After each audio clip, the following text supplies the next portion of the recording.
प्रभु तेरी वाणी जीवन की रोटी, नैनों की ज्योति अंधेरा मिटाती।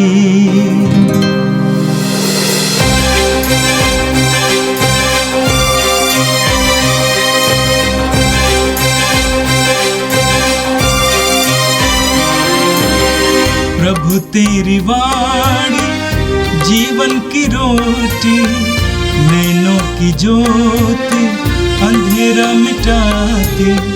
प्रभु तेरी वाणी जीवन की रोटी, नैनों की ज्योति अंधेरा मिटाती। वाणी वाणी वाणी वाणी वाणी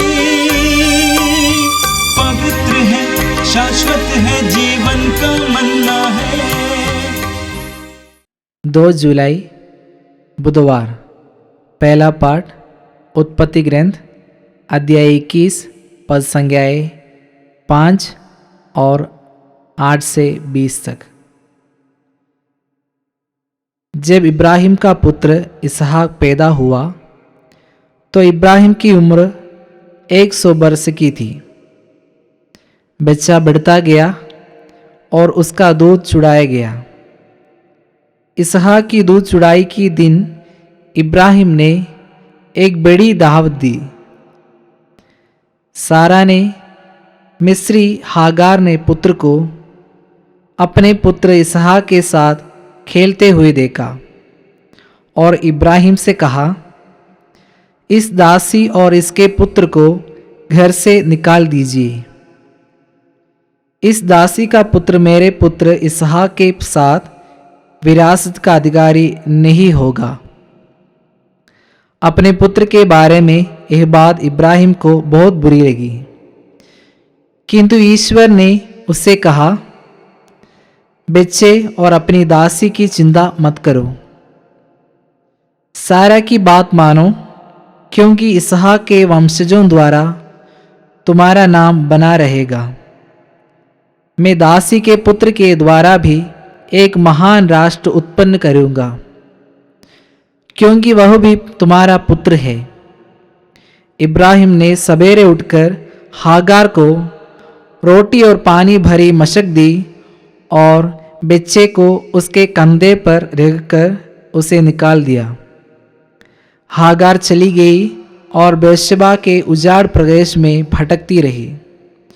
जब मशक का पानी समाप्त हो गया तो उसने बच्चे को एक झाड़ी के नीचे रख दिया और वह जाकर तीर के टप्पे की दूरी पर बैठ गई, क्योंकि उसने अपने मन में कहा, मैं बच्चे का मरना नहीं देख सकती।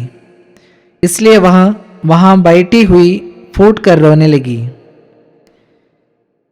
ईश्वर ने बच्चे का रोना सुना और ईश्वर के दूत ने आकाश से हागार को संबोधित कर कहा, हागार, क्या बात है?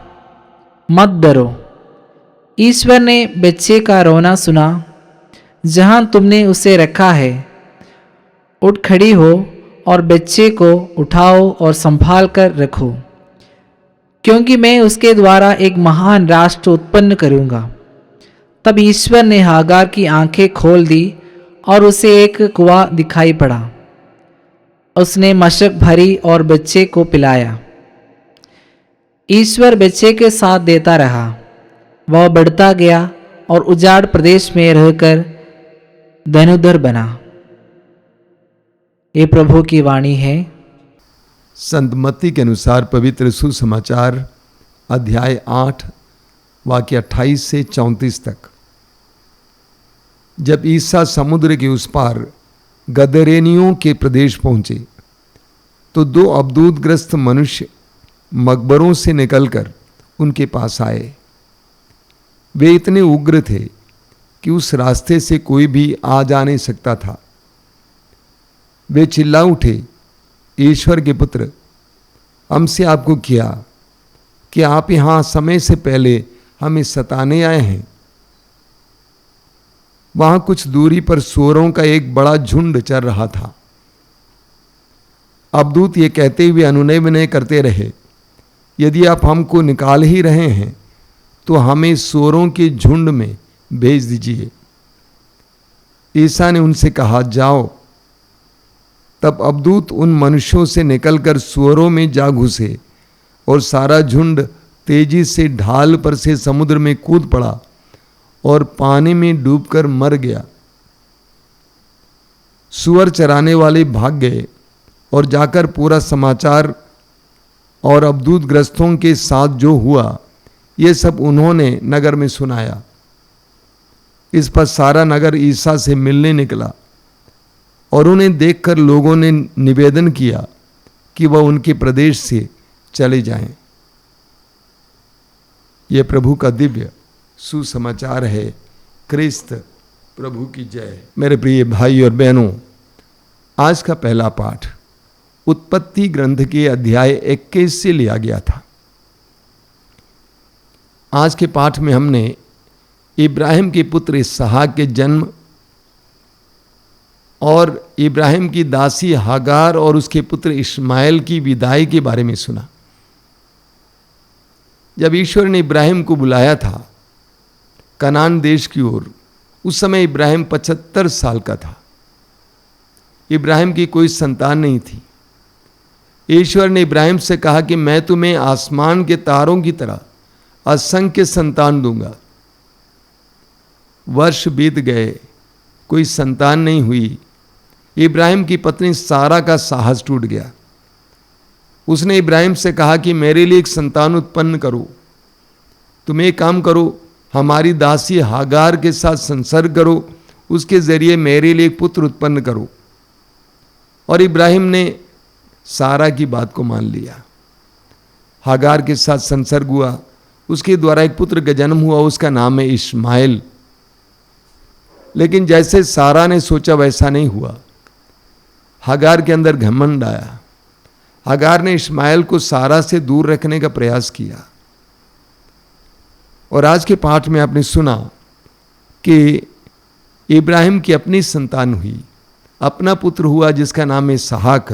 वचन में आज आपने सुना जब उसका पुत्र इसहाक पैदा हुआ था तब इब्राहिम की उम्र 100 वर्ष की थी। ईश्वर ने इब्राहिम को अपनी संतान अपनी पत्नी के द्वारा दी जब वो 100 साल का था। ये वचन हमारे लिए बहुत महत्वपूर्ण है। 100 साल के बारे में बताया गया है। ईश्वर इब्राहिम को प्यार करता था। इब्राहिम को ईश्वर पहले ही संतान दे सकता था, लेकिन इब्राहिम को 100 साल की उम्र में ईश्वर ने संतान दिया। और इस प्रकार आने वाली पीढ़ियों के लिए, विश्वासियों के लिए एक बहुत सुंदर सबक रखी। वो सबक क्या है? ईश्वर के लिए कुछ भी असंभव नहीं है। जो भी इब्राहिम की कहानी पढ़ता है उस व्यक्ति के जीवन में, उस व्यक्ति के हृदय में विश्वास आता है कि अगर ईश्वर ने 100 साल की उम्र में इब्राहिम को संतान दी तो मेरे जीवन में भी ईश्वर चमत्कार पूर्ण कार्य करने में समर्थ है।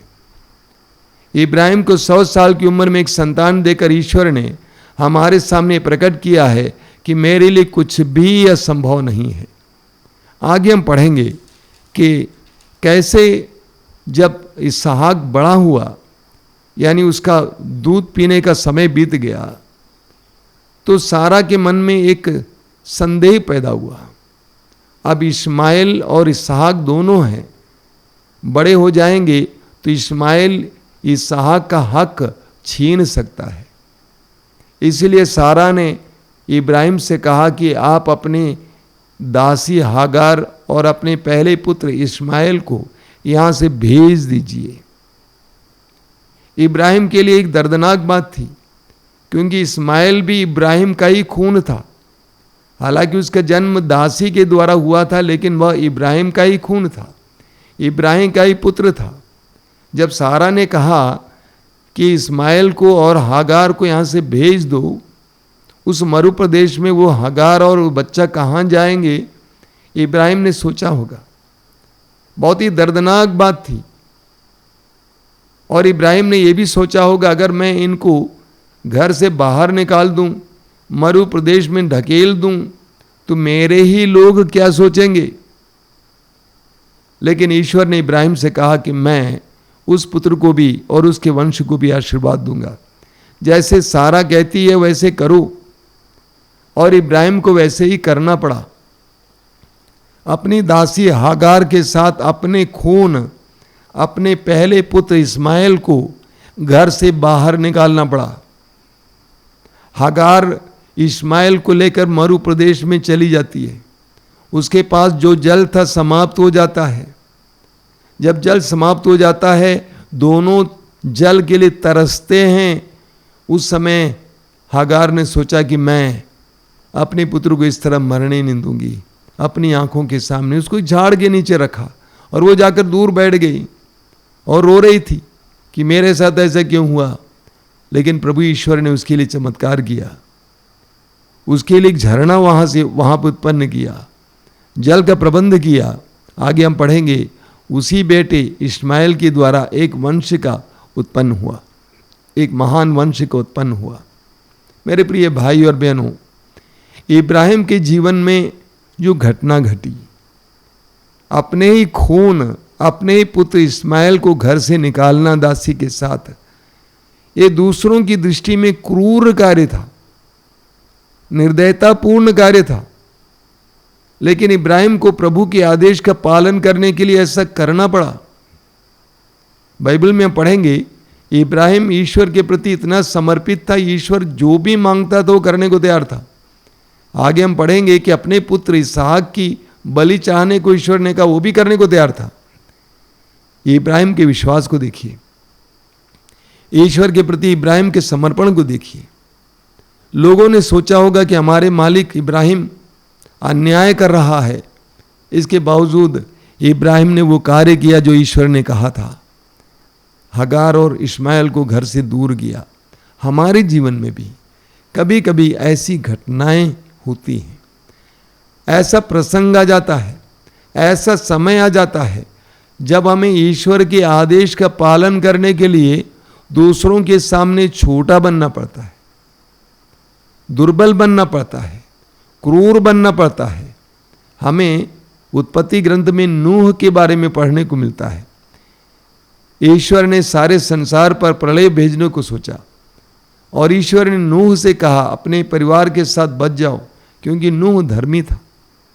ईश्वर ने कहा कि ऐसा पोत बनाओ जिसमें तुम और तुम्हारे परिवार के सदस्य और इस सृष्टि के हर सृष्ट जंतु की एक एक जोड़ी रखें।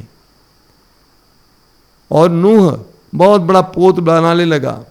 देखने वाले हंसते थे, सोचते थे नूह पागल हो गया है, इतना बड़ा पोत समुद्र में कौन ढकेल देगा। लेकिन जब जल प्रलय आया, वह पोत तैरने लगा जल के ऊपर, तब लोग समझ गए। तो कभी कभी हमारे जीवन में भी इसी तरह करना पड़ता है। दुखदायक हैं, दर्दनाक हैं, लेकिन प्रभु के आदेश का पालन करने के लिए हमें ऐसा करना ही होगा। और आज का सुसमाचार संत मत्ती के सुसमाचार की अध्याय 8 से लिया गया था। आज के सुसमाचार में आपने 2 अवधूत ग्रस्तों के बारे में सुना।